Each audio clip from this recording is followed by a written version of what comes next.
Appreciate your time this morning, this afternoon, wherever we are. My name is Kyle Kingsley. I'm a board-certified emergency medicine physician from Minneapolis. And my life for the last about 5 years has been the business of cannabis. And that makes me a veteran by some standards. Starting out, I just want to tell you kind of my first story in cannabis. I had seen several patients in the emergency department that convinced me of the validity of cannabis as a therapeutic agent. And I then decided I was going to throw my hat in the ring in Minnesota. So I went to my wife, who was 8 months pregnant, said, I've got an awesome proposition for you. I want to quit emergency medicine. You can support me. Let's take out a massive mortgage on a greenhouse we can't afford for a medical marijuana license that we haven't won yet. Somehow she said yes to that, and we ended up winning one of only 2 licenses in Minnesota, which was kind of the start of a whirlwind for Vireo. Shortly thereafter, we won one of only 5 licenses in the state of New York, which made us one of the first professional kind of multi-state operators. Vireo Health is a 10-state multi-state operator. We're one of the big boys. We've been growing quite aggressively here over the last few months.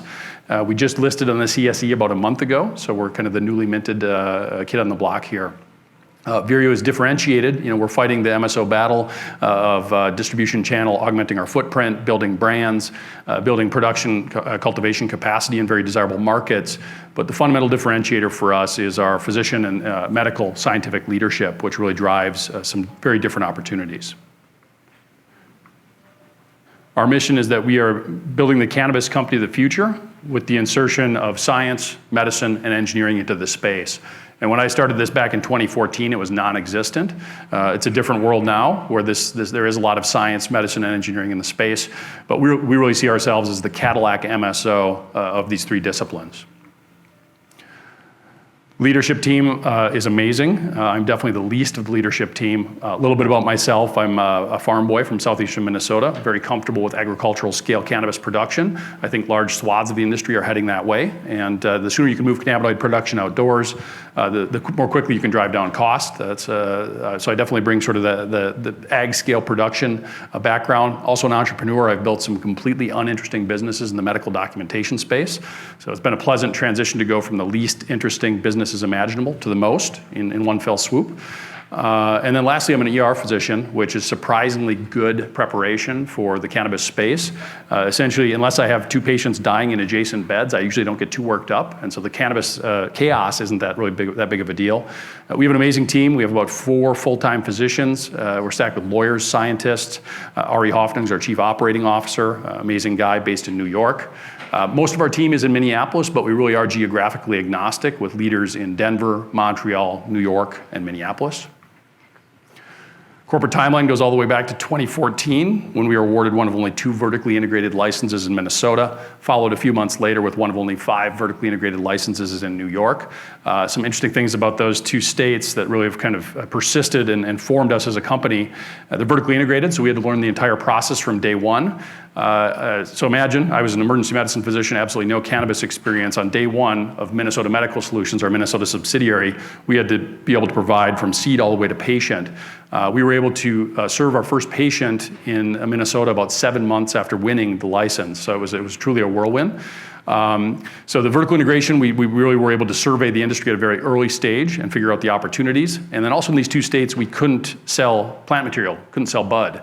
And so from day 1, we've been focused on the more value-added, more sophisticated products that I was more comfortable with as a physician. We just listed on the CSE here a few weeks ago, and you guys may have seen in the press here that we've completed acquisitions in Massachusetts, New Mexico, Nevada, and Arizona, bringing us to a total of 10 states under the Vireo umbrella currently. Our strategy is fairly straightforward, and this is a mix of very standard, kind of aggressive MSO plays and some wrinkles, some differences that we bring. We're opportunistic growers. We may be the last sort of organically grown multi-state operator that comes out. We've cobbled together 10 states. Our first 5 states were all merit-based license wins. Very desirable markets: New York, Minnesota, Pennsylvania, Maryland, Ohio. And I'm a good steward of capital. The other uninteresting businesses that I've built were started collectively for a few $100s. And so I really think that I maybe take that to an extreme sometimes as far as capital stewardship, but that's balanced by some more aggressive folks on our team. So cost-effective M&A is something that we're continuing to do, and then existing market augmentation, which is pretty standard for MSOs. Best-in-class customer experience. As a physician, I have a very high standards here, and our physician stacked leadership team kind of follows through on that. Generally, I'm underwhelmed with the current cannabis customer experience in dispensaries. Not many folks have taken the time to professionalize that, and so we're looking to do that.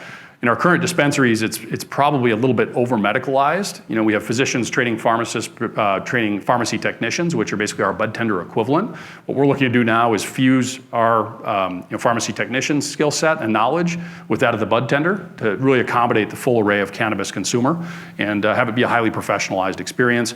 Home delivery is really important. We've been doing home delivery for a few years here in New York. E-commerce is important in any retail venture these days. And then, of course, branding is critical, and we've been pretty good at that. The big differentiator for us is real intellectual property development, which is kind of a garbage term, particularly in this industry. But we're uniquely positioned there. We have the engineering talent in-house. We have the science, medicine in-house. Actually, our chief science officer is an IP lawyer. And so it's fairly routine that we are able to file meaningful IP with the USPTO on certainly a monthly basis. And that really is focusing on low-hanging fruit. It's mind-blowing to me how much opportunity there is on the IP side in basically every aspect of the cannabis industry.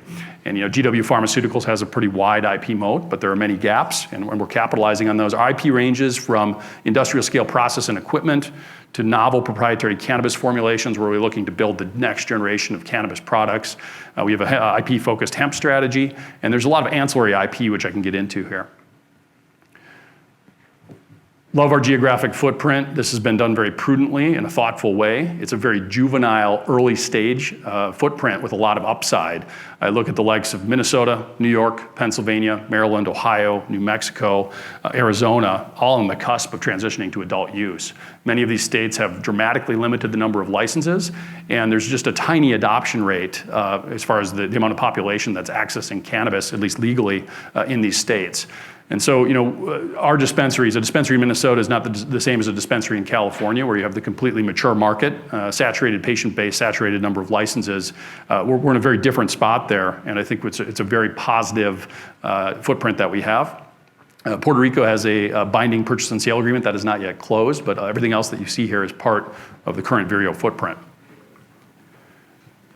State-by-state snapshot of our operations. One take-home point here, we scale everything we do very precisely to demand. You're not going to see any million square feet operations under the Vireo umbrella at this point. Now that may change. One of the things that we also do in addition to scaling to demand is we like to have a huge amount of land around our facilities. In Minnesota, we have 5 acres, which is small for us. New York, we have 20. Massachusetts, we have 70 plus acres. Maryland, we have a huge amount of acreage. And in places like Arizona, we basically have limitless potential expansion. And so if we get to a sudden regulatory change, we're able to scale quite quickly and not afraid to build quite substantial facilities. Largest facility right now is 89,000 square feet in Pennsylvania. Anticipate Minnesota and New York are rapidly going to bypass that as we're actively expanding there to meet demand. Green Goods is our retail concept. Right now we have sort of disparate brands across states, which is a reflection of our heritage of these merit-based license wins that were very state-specific. But Green Goods is the dispensary concept that we're rolling out into every state. If you can imagine a combination of Whole Foods from a quality and pricing standpoint and Ben & Jerry's from a philosophy standpoint, that's what we're looking for with Green Goods. Again, a very highly professionalized experience. Want a 75-year-old at the end of life dying of cancer to be comfortable here talking to our professionals.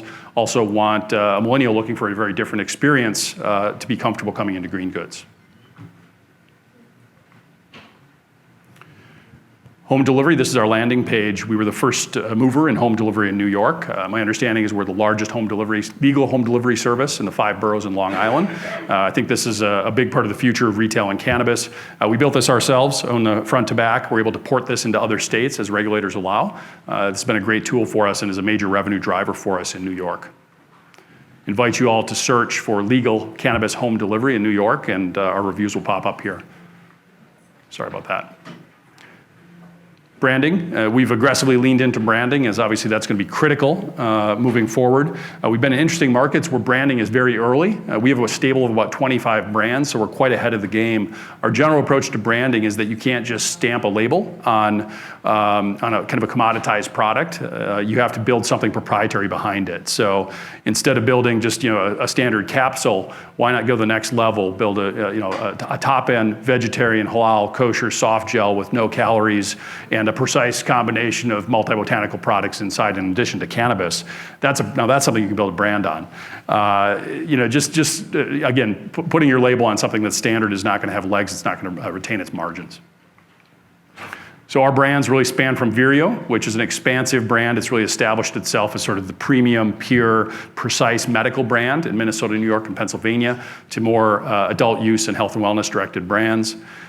Moving into our real differentiators here, as far as IP, we have a slew of research studies. We're studying actually IV cannabinoids with Ligand Pharmaceuticals, a publicly traded company in the United States. We're part of the $3.8 million NIH grant with Montefiore, right below that, to study, do a randomized controlled trial for chronic pain based on our products. A lot of other studies going on. Again, that's a reflection of our DNA as physicians and scientists, that this is kind of involuntary, and it happens organically for Vireo. As far as our IP portfolio, this is our real differentiator. And again, this is a natural kind of byproduct of everything that we do. If an opportunity is identified that falls into one of these categories, either a massive long-term home run opportunity or something that's meaningful and could be monetized in the short term, we usually pursue it quite quickly. Innovation is a huge part of what we do at Vireo. Our science teams, medical teams, engineers meet on a weekly basis. And with our chief science officer as an IP lawyer, we're able to file real patents in short order. If you take a look through this list, most of these are patents that are pending, and this is only a partial list. These are the ones that are public. We were actually just recently granted a patent for harm reduction in tobacco products, which is pretty interesting to consider. Depending on how much of a benefit there is adding cannabinoids to tobacco, you can imagine a reality where every cigarette that's sold has these cannabinoids added to offset the carcinogenic effects. Huge opportunity, hard to quantify a lot of these things in the long-term applications, but we all know the size of the tobacco industry. On the short-term monetization, these are things that I consider monetizable in the next 12 to 24 months. They range from cannabis moist snuff composition to sort of the next generation of terpene-enhanced packaging for bud. And these are really built to partner with folks. It's nice having the engineering and scientific expertise in-house. If we determine we can do it ourselves, manufacture it ourselves, we will. But a lot of the time, it's kind of custom made for partners whose forte is packaging or vaporizers. Interested in the next generation of concentrate products. It seems unlikely to me that people are going to be playing around with their spoons and nails and all this drug paraphernalia. Professionals generally don't want to be seen as this kind of, it's too druggy, and people want a professional experience that's more like a vaporizer. So I think that's the future. We're focusing very heavily on developing intellectual property in that realm and building a concentrate that a more professional crew would be interested in.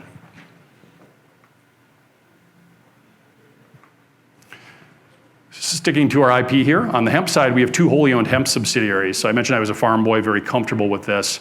Midwest Hemp Research has been farming hemp since 2015, rather small scale, focused on developing appropriate stripping combine heads. That's something that's not, most people use cutting heads right now, which puts a bunch of stock into the biomass, and that kind of bungles up all the processes downstream. So we're working on that. We're also working on meaningful hemp genetics, mainly to solve our own problems in the short term. Also interested in large scale production of feminized seed, again, mainly to feed our own machine.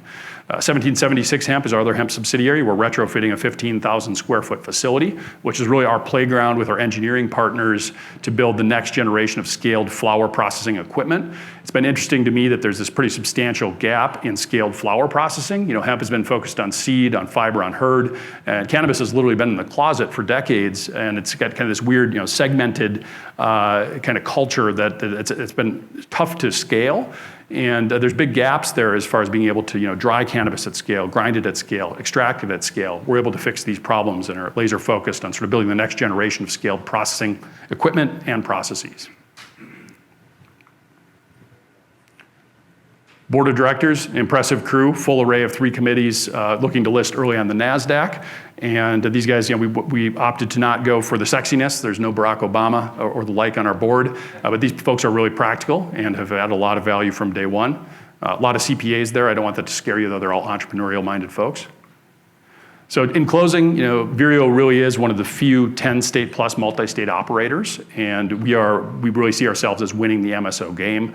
We have unique geography that provides long-term upside. We're also very early listed on the CSE, which we also hope will provide significant upside.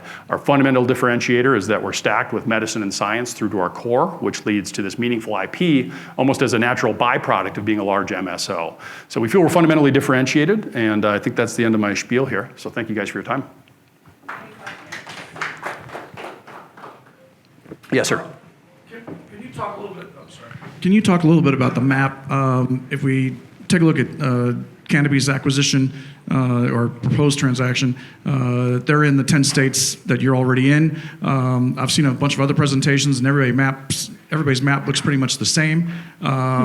So it would seem like what Canopy now needs is the other 40 states in terms of it. There won't be enough national things. So I guess my question is twofold. One, most of those states that aren't in appear to be red states. So is that a problem? Why aren't people going into those particular markets? And is your strategy in terms of the medical side, which is more pronounced than some of the others, is that enough for you to have a different national footprint, as that's Canopy, or not Canopy, but would somebody be interested in that footprint in addition to somebody that's got a footprint that's not going the medical route as you're going? Absolutely. We put a lot of thought into our footprint here. I would challenge a little bit. There aren't any other people in Minnesota, which is a huge opportunity.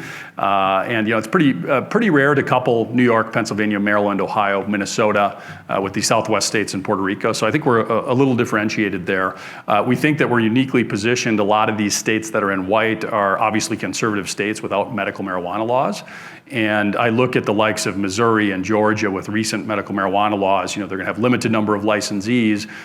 Who do you think that they're going to select if they're going to pick a multi-state operator? Is it going to be the physician-led Vireo or some of the other folks that have more of a recreational vibe? So we think our heavy focus on science and medicine is going to lead to a lot of opportunity in the coming years for us to win these merit-based license processes, whereas some of the other folks I think are going to falter.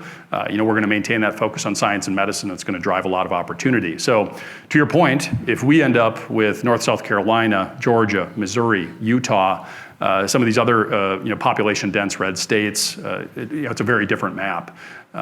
We pride ourselves on capital stewardship. We do not have the burn of others, the other MSOs. We're able to really kind of do our best to win the MSO game in existing states, but we can wait out and win these merit-based licenses in the red states that haven't yet started their programs. So feeling very well positioned there. Did I answer your question? Yes. Okay, great, thank you. Yes, sir. You're not currently in Florida. There's a lot of medical requirements with the population there. Yeah. Why haven't you gone there? Yeah, frankly, it's the price. We're not the kind of company that's generally going to pay $100 or $150 million for a license on a state that's that far along. I'm more inclined. I mean, obviously, everything can make sense for the right price, but I'm inclined to wait 12, 18 months for Florida to do another merit-based selection process or to open it up further. We saw that in the last 24 hours here with additional 8 licenses. The price is only going down in those licenses from what I'm seeing, and I think that trend is going to continue. Florida is a state, but it's one of many markets that are out there.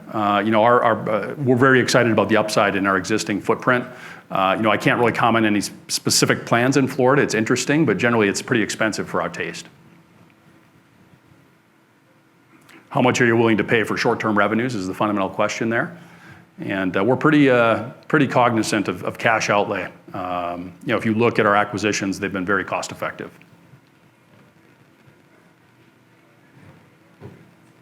Time for lunch? Yeah. Thank you, guys. Thank you so much, Kyle.